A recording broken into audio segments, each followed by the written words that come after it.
What's up, everybody? Happy Monday. Hope all you're having a great day so far. Hope you had a wonderful weekend. Um, Mine was okay. It was okay. Saturday night went out with some friends. Buffalo Wild Wings. I love Buffalo Wild Wings. Um, First of all, let me get into this episode because I was digging this episode today. I was, and I'm gonna tell you why. First of all, let me talk about Sam real quick. That's what I really want to talk about. Something interesting is happening with Sam, and I'm loving it so far, and I'm gonna tell you why.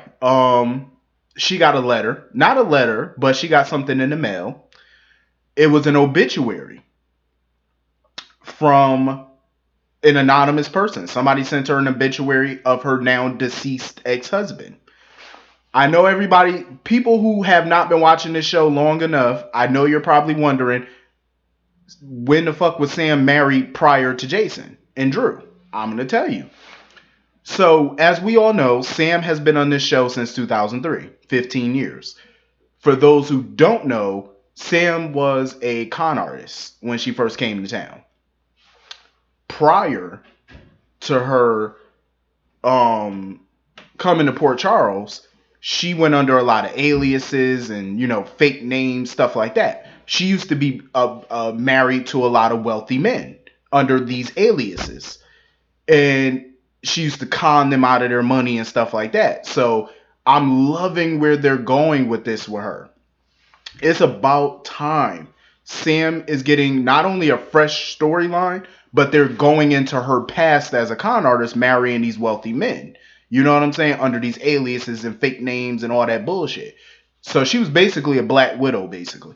Um, I'm digging it. I'm fucking digging it. I'm happy they're finally doing this. I love a storyline where you delve into somebody's past, especially a character we all know have a colorful past. That's something to get into right there. See, but here's my problem though. This is what the problem I have with the writers. I don't want them to do Sam's storyline the way they just did Alexis's storyline. Because remember, they were going into Alexis's background with her mother and um her father Mikos, and they were going into her background. All of a sudden, they dropped that storyline. Remember, that storyline was basically dropped. They mention it here and there, but they don't go into it. Um, but also, my issue with the writers is they start storylines off great. I will give them that. They know how to do a beginning of a storyline. My issue with the writers is they don't know how to do a middle or an end. That's the problem.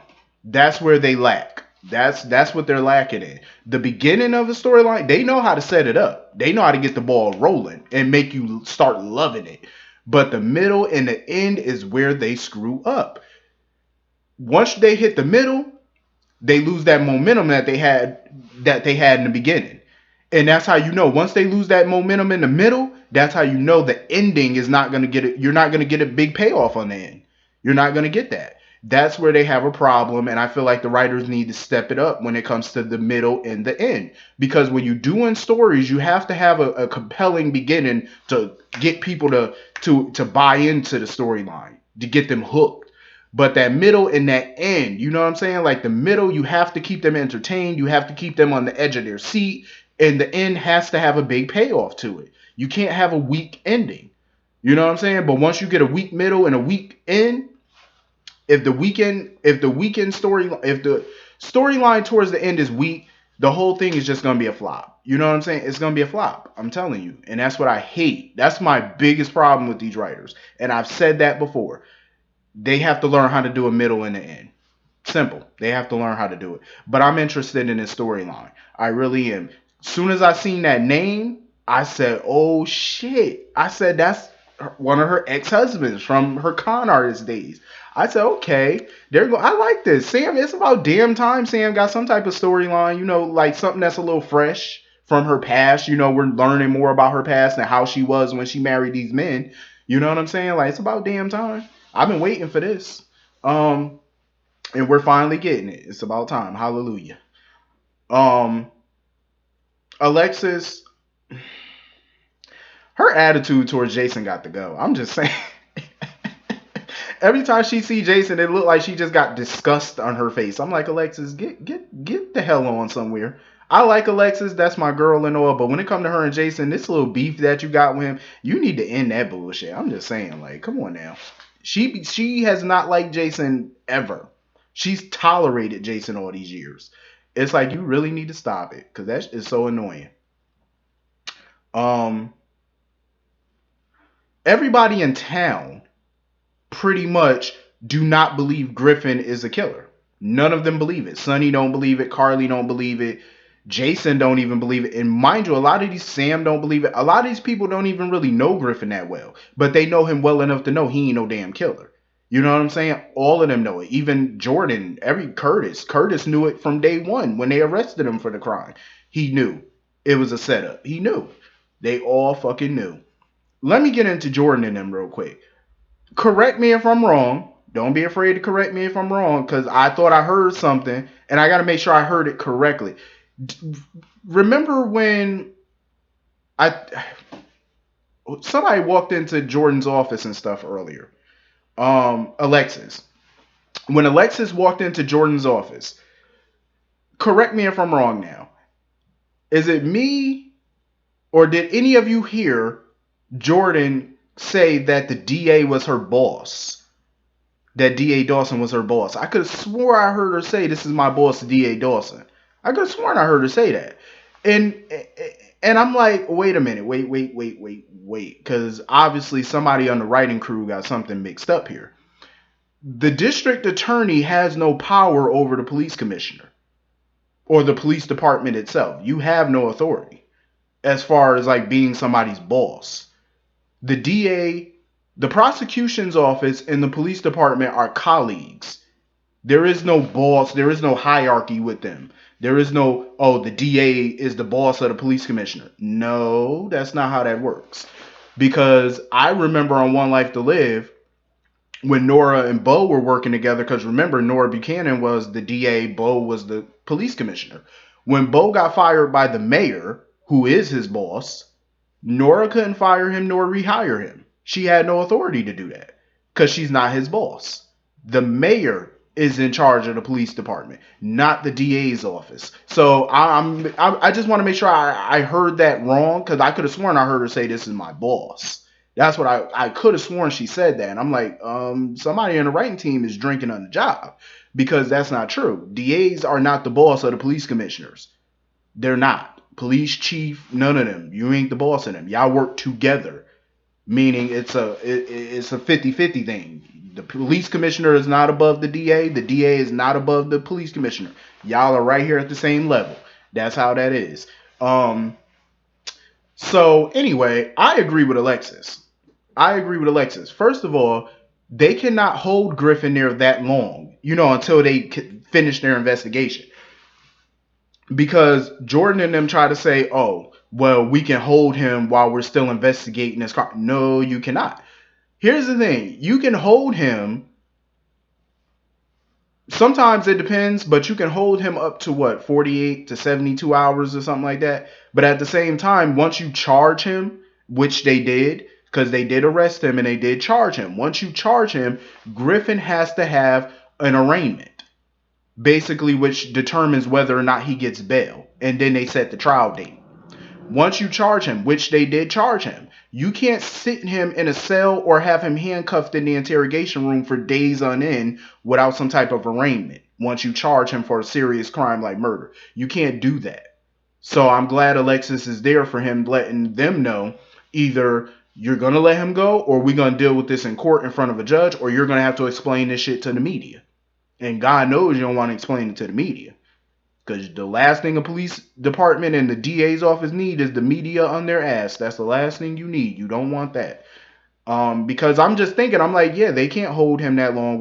Once you charge somebody with murder, he has to have an arraignment to determine bail. Now, if you want him to be held, then the DA is going to have to argue to the judge that he's a flight risk, which he's not. It ain't like he got no money to go nowhere. You know what I'm saying? He does not have access to a private jet. He's not a millionaire, so where the hell is he going to go? You know what I'm saying? He doesn't have money like that, and he's not going to flee. So chances are, if he does go for bail, he's gonna get it. Even Jordan don't believe that he did this shit. They don't believe it. None of them do. I will say, it's playing out exactly how I figured it would play out. This is what I said in my previous video. Griffin is going to be a suspect, and then after a minute, Ava's going to be a suspect. Now they're going to start looking at Ava now because of what Sasha told them about how she drugged her, hit Griffin over the head, staged it to look like they were sleeping together so Kiki could walk in on it.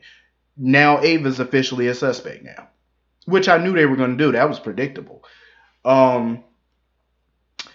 Valentine, I understand he want to help, but at the same time, Sasha really didn't need a lawyer to go in there and talk to them. It's not like they're accusing her of killing Kiki, because that's not what they're doing. You know what I'm saying? Even though I wouldn't put it past the PCPD, I'm just saying, like, it is the PCPD. They would accuse the 89-year-old arthritis woman if they could. I'm telling you, that's how they are. That police department is a joke. Like, that department, that shit is like Mayberry RFD. I'm telling you, that shit is horrible. I ain't never see that. They just accuse people on the fly. That's why I don't blame Carly. When Carly told Jason that she wasn't going to go to the PCPD and tell them that she saw Griffin and Kiki arguing, because she know that they're going to twist that shit. She know it. All it's going to do is strengthen their case against him. That's all it's going to do. And I was like, good, Carly. Good girl. You deserve a Scooby snack. Good for you. Keep your mouth shut for a change. So now Sasha and Nina are moving into Windermere because according to them it's the safest place. I don't agree. The reason I say I don't agree that Windermere is the safe place, number one, they got all these passages and secret passages that you can just get up in there and shit. Not unless you got a whole bunch of guards surrounding that damn place. I wouldn't want to stay there. I'm just saying, you know how long it'll take the cops. First of all, you got to get on the boat and shit just to get there. I'm just saying. But anyway, the scene between Ava and Griffin, Maura West, Matt Cohen, y'all fucking deserve an Emmy. I'm just saying, they killed that. The emotion that was in that scene, the anger, the pain, all of that was in that one scene was extraordinary. Extraordinary. Brilliance. It was just brilliant. The two of them in that scene just going at it. It was like, wow. You could see the intensity. You know what I'm saying? Like, Ava got the gun on him. Griffin was at a point where he didn't give a fuck no more. He was like, I didn't kill her, but if you want somebody to blame, then you might as well pull that damn trigger. I said, go ahead, Griffin. Even though I'm still not liking Griffin right now, but I was on his side today. It pissed me off with Ava that she sat there and put all of this on Griffin for her failed relationship with her daughter. First of all, you can't blame Griffin for all of that. You had multiple opportunities to fix your relationship with Kiki. You chose not to do it every time. You called that girl all types of whores, bitch. You threatened her. You did all of that stuff, which made her more angry at you. You had several opportunities, Ava, to fix your damn relationship, and you spit on it every time. So how you gonna blame him for all of that? Oh, you turned my daughter against me. No, you turned your own damn daughter against you. You started this shit 5 years ago when you slept with Morgan. That's when all of this really started. You know what I'm saying? Like, you started this shit. Their relationship was strained ever since then. You know what I'm saying? Like, even though they were on good terms after that, they finally mended fences. But even then, their relationship was never fully back on course as when they first came on the show. They were real tight when they first came on the show. But once she slept with Morgan, their relationship never fully repaired from that. You know what I'm saying? So you only have yourself to blame for that. You can't put all of that on Griffin. Yeah, Griffin was a dumbass for sleeping with her and stuff like that while he was with you. But at the same time, you fully can't put that on Griffin. And I'm glad, Julian and them showed up when they did to get that gun from her. That was a good thing. Like, thank God you got there when you did. You took that gun from her. Hallelujah. Ryan, I said, what the fuck is you doing? So Ryan told Ava he was the one that killed Kiki. I said, no, this got to be a joke. This got to be a trick. There's no way in hell you confessing to this to Ava. There's no way. Ain't no way he confessing this shit. I said, this got to be some type of joke. He probably gonna pull some type of reverse psychology or say some dumb shit to get out of it. Ain't no way in the world. Ain't no way you copping to that shit this early. Nah, I said nah. This got to be a joke. Nope, I ain't buying that bullshit. This got to be a straight joke. Um. So anyway, Carly was getting on my nerves today, as usual. Soon as Jason walked up, here she go all up in Jason's business. So, how were things with you and Sam? Give me the details. Mind your business. Like, why are you worried about what's going on with him and Sam? Like, here you go smiling. 1 minute you're all up in sorrow about Kiki. Next minute you all up in Jason and Sam business. Mind your business. And Sonny and all them are still delusional about D.A. Dawson. Talking about, oh, now that we got leverage on her, she gonna back off of me. Bruh, you're a mob boss. I ain't even gonna say it no more because I done said it a million times. I sound like a broken record. I ain't gonna say it no more. It's self-explanatory. You all get the point. You're a fucking mob boss. You think the DA gonna back? Moving on from that. Of course, Sonny went to the cemetery to go speak to Morgan. And of course, Margot showed up.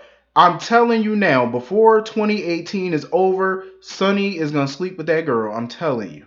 I seen the preview where he handed her his scarf and stuff like that. Y'all gonna be fucking before this new year is before this new year. I'm telling you. Before 2019 start, y'all gonna be bumping uglies. I'm telling you, it's gonna happen. I know it. It looked more and more like it's gonna happen. We all know Sonny a hoe. And why would you want to subject yourself to another divorce from Carly? Why? Last year they were almost divorced. And you see how nasty and ugly that divorce got. It was to a point where Sonny was damn near broke. She wouldn't give him none of his assets back. You really want to go through that? Again? Hell no. I said, hell no. Why do all that? But anyway, this episode was pretty cool though. I liked it. Hit the comment section. Let me know what y'all thought about it. I will see you all later. Peace.